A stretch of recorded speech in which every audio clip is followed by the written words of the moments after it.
Today, we shall reflect on the life of Saint Francis de Assisi.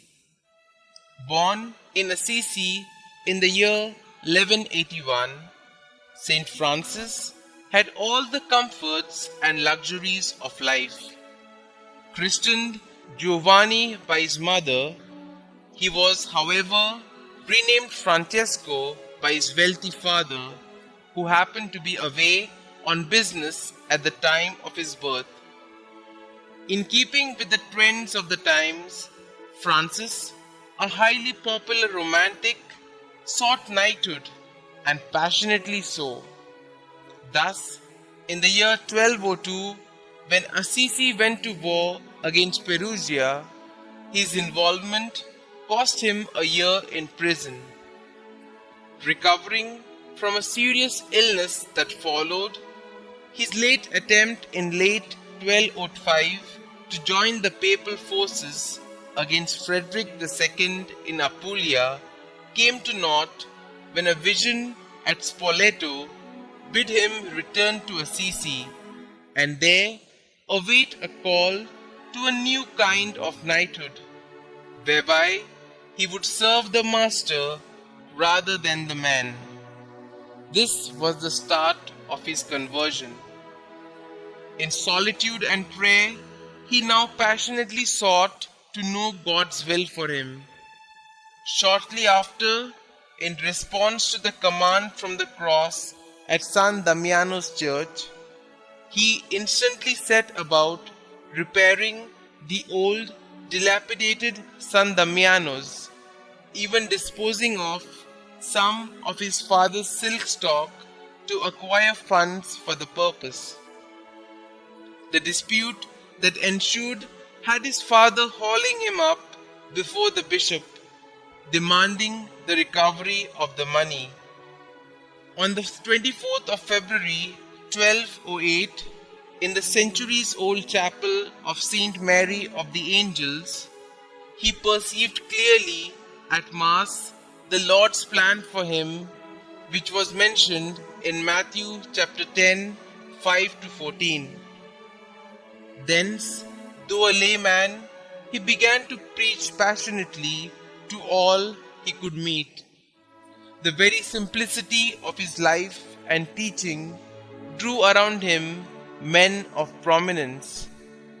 On the 16th of April 1209, with the enrobing of Peter of Catania, a canon of the cathedral, was born the order of the Friars Minor, the Frates Minores, or Little Brothers, with a rule based purely on the Gospel.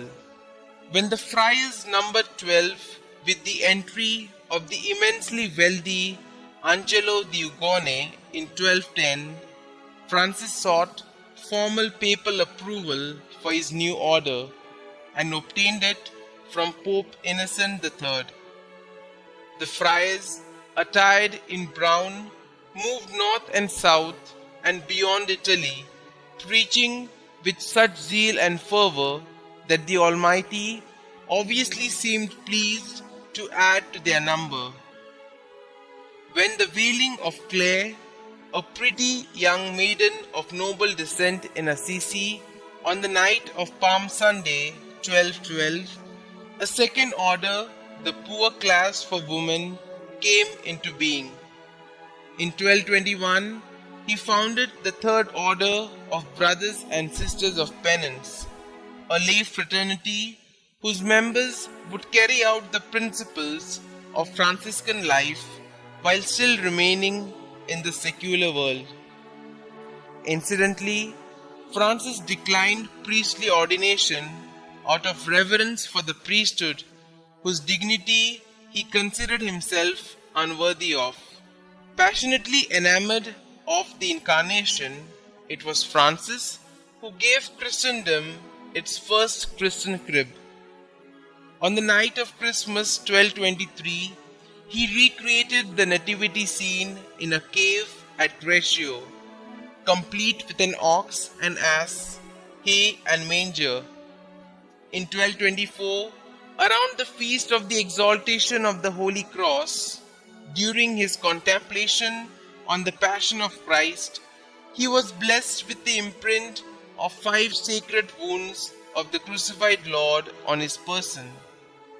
Francis considered nature the very mirror of God, and so, in his now famous canticle of Brother Sun, he referred to the sun as brother, the moon as sister.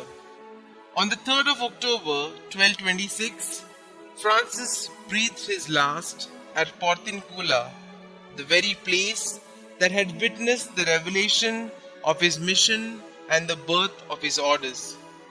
His mortal remains were initially buried in the church of San Giorgio at Assisi on the 4th of October and later transferred to the basilica erected to his memory by Brother Elias of Cortona on the 25th of May 1230.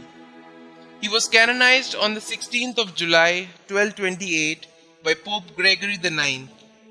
He was called by Pope Benedict XV as the most perfect image of Christ that ever lived. In 1916, he was declared patron of Catholic action, and Pope Pius XI termed him Alter Christus, another Christ. In 1939, this most cherished of Christian saints was proclaimed patron of Italy.